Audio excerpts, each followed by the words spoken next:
नमस्ते सबैजनालाई स्वागत छ। म चाहिँ आज सरङकोटतिर छु।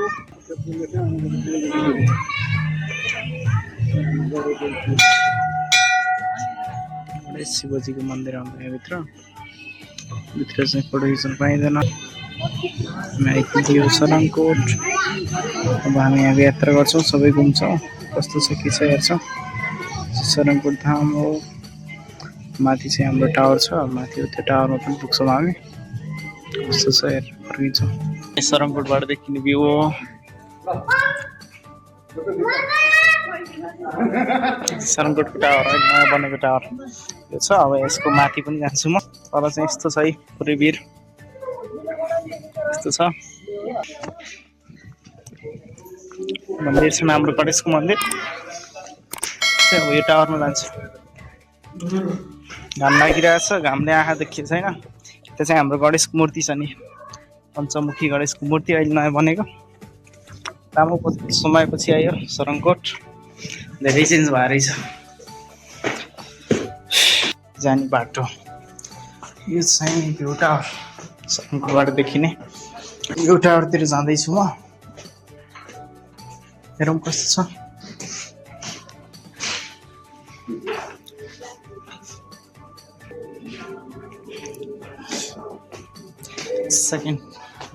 सेकेन्डबाट देखिरहेको छ यस्तो भ्यू।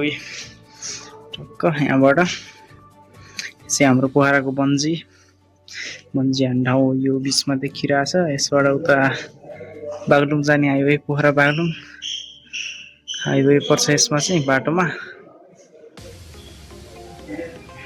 यिनै हो, उताबाट यस्तो देखिन्छ। उताको साइडमा चाहिँ हाम्रो फेवाताल देखिन्छ, पोखराको पुरै भ्यू देखिन्छ यहाँबाट। चाहिँ जाँदैछु माथि, 5 तल 4-5 तल माथि छ। यस्तो देखिन्छ।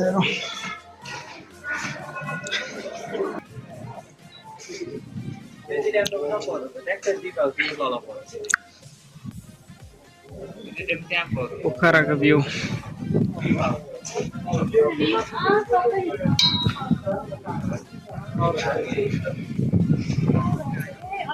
फेवा लेक, हाम्रो चाहिँ फेवाताल देखियो।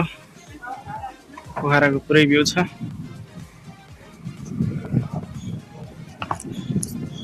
चाहिँ एयरपोर्ट एरिया, पोखराको भ्यू। अनि त्यस पछाडि यो चाहिँ सरङकोट।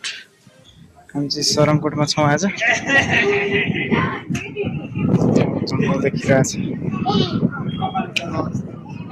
माथि छौँ हामी, त धेरै त माथि आएको छ। मन्दिर त सानो देखिरहेछ।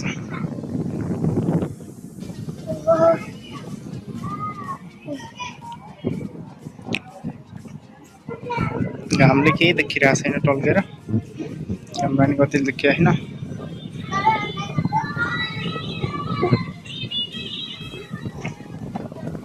फेवातालको पानी जाने ठाउँ यो चाहिँ फेवाताल भयो। फेवातालको पानी कता जान्छ भन्दाखेरि यसरी नै नदी बनेर उता गएर बाहिर निस्केको हुन्छ। यो फेवातालको पानी धेरै टाढासम्म गएको छ। रोड जस्तो देखिन्छ हेर्नलाई चाहिँ, तर त्यो पुरै पानी हो। पुरानो फेवाताल यो सब थियो भन्थे, अब अहिले चाहिँ सब सुकिसक्यो। अहिले चाहिँ सुकेर यति मात्र छ फेवाताल। यता यो चाहिँ फेवाताल। बिचमा चाहिँ तालबाराई मन्दिर देखिरहेछ। जुम गरेर देखाइरहेको छु। यो फेवाताल, यो चाहिँ सरङकोट। यताबाट चाहिँ प्याराग्लाइडिङ हुन्छ।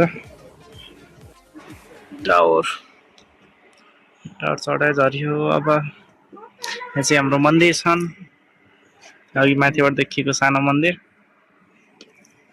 यहाँबाट चाहिँ तल जाने चाहिँ गणेशको मूर्ति।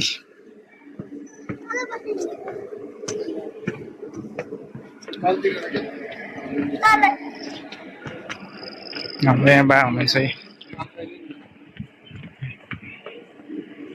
टिकट काट्ने ठाउँ हो यो चाहिँ। गणेशको मूर्ति, ठुलो मूर्ति छ यहाँ। सरङकोटको नयाँ बनेको ठाउँ।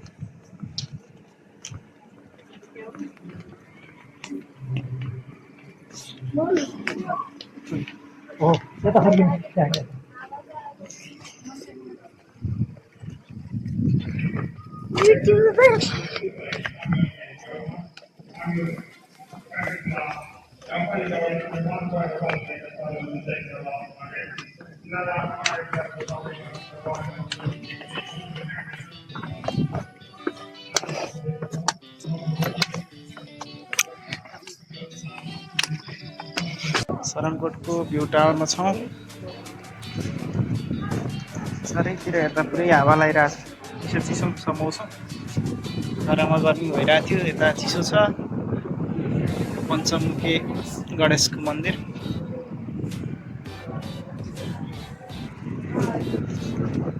सबै पारामा, सबै आफ्नो पारामा। टावर चढाइ झऱ्यो। अब यहाँ चाहिँ हाम्रो मन्दिर छन्, अघि माथिबाट देखिएको सानो मन्दिर। यहाँबाट चाहिँ तल जाने चाहिँ गणेशको मूर्ति।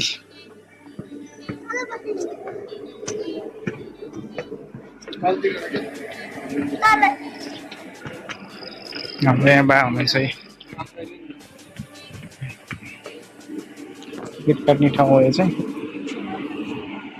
गणेशको मूर्ति, ठुलो मूर्ति छ यहाँ।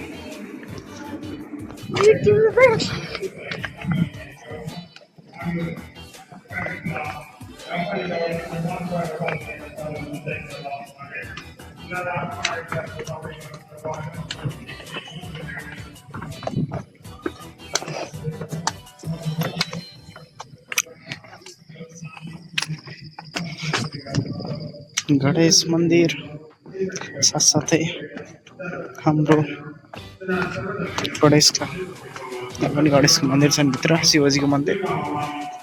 हाम्रो 108 तारा, 108 हाम्रो लिङ्ग, 108वटा तारा छन्। यहाँ चाहिँ 108 तारा नहुने मान्छे आउँछ। धेरै राम्रो छ यहाँ। सरनकोट मन्दिर अच्छा।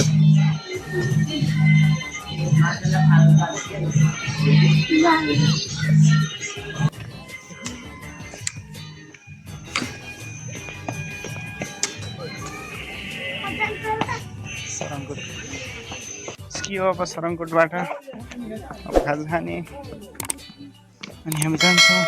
भिडियो कस्तो लाग्यो लाइक शेयर सब्सक्राइब गरिदिनु होला। धन्यवाद।